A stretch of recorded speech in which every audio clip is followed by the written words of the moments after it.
जो लोग भय, क्रोध जैसी बुराइयों से दूर रहते हैं, उन्हें मिलती है भगवान की कृपा। श्री कृष्ण ने अर्जुन को बताया कि कर्म योग ये दिव्य ज्ञान तुमसे पहले मैं सूर्य को दे चुका हूँ। श्रीमद् भगवद गीता के 4 अध्याय के पहले श्लोक में श्री कृष्ण अर्जुन से कहते हैं कि तुमसे पहले मैंने कर्म योग का ये दिव्य ज्ञान सूर्य को दिया था। सूर्य ने अपने पुत्र वैवस्वत मनु से कहा और मनु ने अपने पुत्र राजा इक्ष्वाकु को बताया था।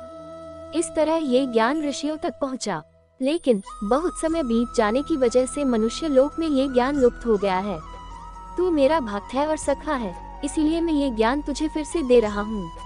श्री कृष्ण की ये बातें सुनकर अर्जुन ने पूछा कि आपका जन्म तो अभी हुआ है, सूर्य देव का जन्म तो बहुत पहले हो चुका है, तो ये बात मैं समझ नहीं पा रहा हूँ, आपने सूर्य देव को ये ज्ञान कैसे दिया? अर्जुन का प्रश्न सुनकर भगवान श्री कृष्ण कहते हैं कि मेरे और तेरे बहुत से जन्म हो चुके हैं।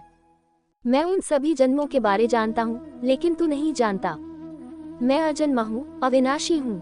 जब जब धरती पर धर्म घटता है और अधर्म बढ़ता है तो मैं अपनी योगमाया से प्रकट होता हूँ। मैं मेरे भक्तों की, संतों की रक्षा के लिए और पापियों का अंत करने के लिए अवतार लेता हूँ।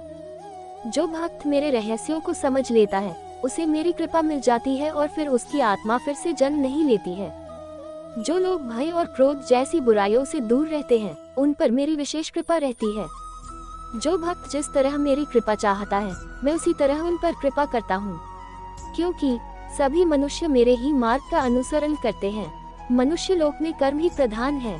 जो लोग कर्म करते रहते हैं, अपने कर्तव्य से पीछे नहीं हटते हैं, उन्हें ही सिद्धि यानी सफलता मिलती है। इसीलिए हर व्यक्ति को अपने कर्म करते रहना चाहिए। कर्मों के प्रभाव से मनुष्य का कल्याण हो सकता है। अगर आपको मेरी यह कहानी अच्छी लगी हो तो प्लीज मेरे चैनल को सब्सक्राइब, लाइक और शेयर कर देना और बेल आइकन को प्रेस कर देना। धन्यवाद।